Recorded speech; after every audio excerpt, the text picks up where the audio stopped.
अभी उसका भी हुआ है अपने उमर खालिद का, अभी उनकी भी बेल रिफ्यूज हुई है। 5 साल हो गए, कोई केस नहीं, कोई कुछ नहीं। और ये इंटरिम बेल की है, उनकी मदर की इमरजेंसी सर्जरी होनी है, उसके लिए नहीं हो सकते। पर औरों के हम देखते हैं किन किन के हो रहे हैं। डेरे वालों के, राम रहीम सर के हो रहे हैं, उनको दबादब मिल रहा है। प्लीज, आप लोगों का हक है, आप लोगों के हाथ में कलम है, आप लोगों के हाथ में अखबार है।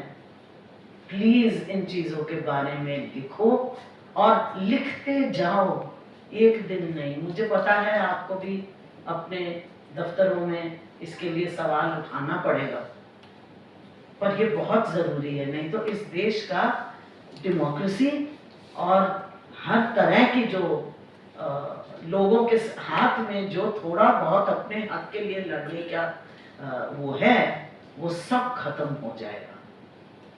और हमें ये होने नहीं देना चाहिए, क्योंकि आज मजदूरों का हो रहा है, इन एक्टिविस्ट का हो रहा है, कल आपका और हमारा भी होता रहेगा। फिर हमारे लिए भी जैसे कहते हैं ना कि कोई लड़ने वाला नहीं रह जाएगा।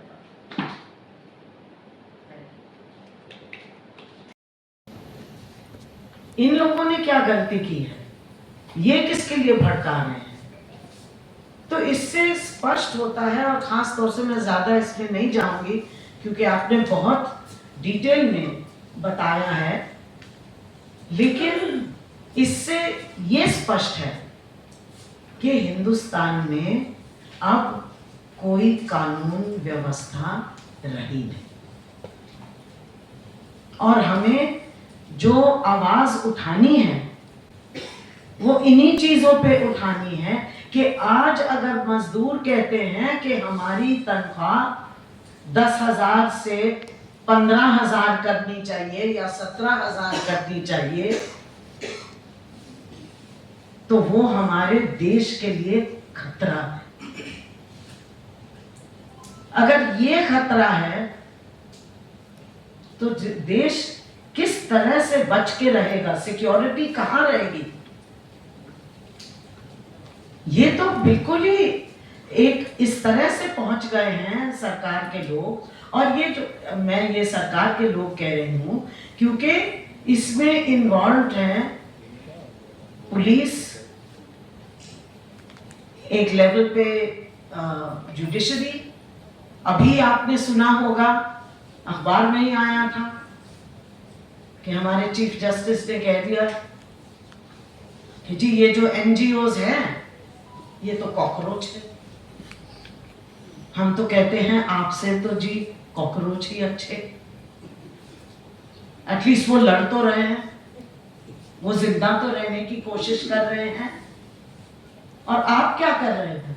जो आवाज उठाएगा, अगर आपने सरकार चलानी है, अगर ये देश डेमोक्रेटिक रहेगा।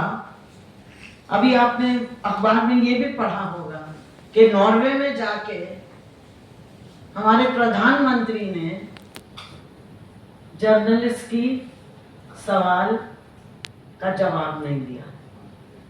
जर्नलिस्ट ने बोला कि हम थोड़े सवाल जवाब आपके साथ करना चाहते हैं।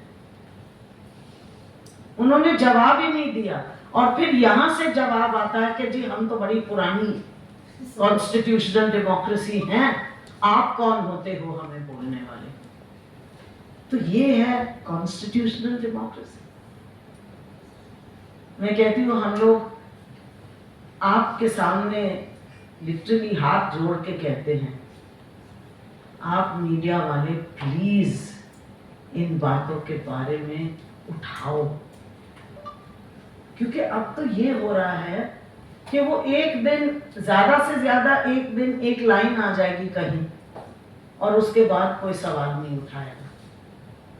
ये मामला आप लोगों को बहुत जरूरी है कि आप इसको उठाएं। हमारी आवाज तो आप तक पहुंचती है, आपकी आवाज सब तक पहुंचती है। और ये बहुत ज़रूरी है कि ये हो, क्योंकि इसके बिना अगर कोई लड़ाई लड़ नहीं सकेगा अपने हक के लिए, हक के लिए, ये नहीं कि वो देश उठा के खत्म कर रहे हैं, वो अपने हक के लिए लड़ रहे हैं। जो काम कर रहा है उसको तनख्वाह मिलना तो वाजिब है, और ऐसी तनख्वाह मिलना सही है जो रहने लायक हो। अगर ये भी नहीं अलाउड है तो फिर क्या रह गया? फिर आप किसकी डेमोक्रेसी की बात कर रहे हो? आप किसकी कॉन्स्टिट्यूशन की बात कर रहे हो? हमारी कॉन्स्टिट्यूशन का तो पहला सेंटेंस है we the people. It doesn't say we the police from UP. और वो भी यूपी के लोग आके दिल्ली से लोगों को उठा रहे हैं, और बिना, जहां तक मैं आपका समझी, बिना किसी वारंट के, बिना किसी, और प्लेन क्लोथ्स में आ रहे हैं और लड़कियों को उठा रहे हैं, लड़कों को उठा रहे हैं। जो उन क्या काम कर रहे हैं वो लोगों के साथ काम कर रहे हैं। कोई लाइब्रेरी चलाना मजदूरों के साथ या उनके बच्चों के लिए, ये कोई हमारी कॉन्स्टिट्यूशन के खिलाफ है? ये हमारी डेमोक्रेसी के खिलाफ है? मतलब इन्होंने तो मजाक बना दिया है। ये तो ये हालत हो गई कि जिसको आपने उठाना है, जब भी आपने उठाना है, आप उठा लो। क्यों? क्योंकि हम देखेंगे कि मीडिया बोल नहीं सकेगा, और हम देखेंगे कि और कोई करने वाला अगर कोई ज्यादा मुंह खोलेगा तो उसको उठा के हम एनएसए के नाम से डाल देंगे अंदर। हमारी इस देश में ये एनएसए और प्रिवेंटिव डिटेंशन और इन सब लॉज के खिलाफ कितने सालों से लड़ाई चल रही है।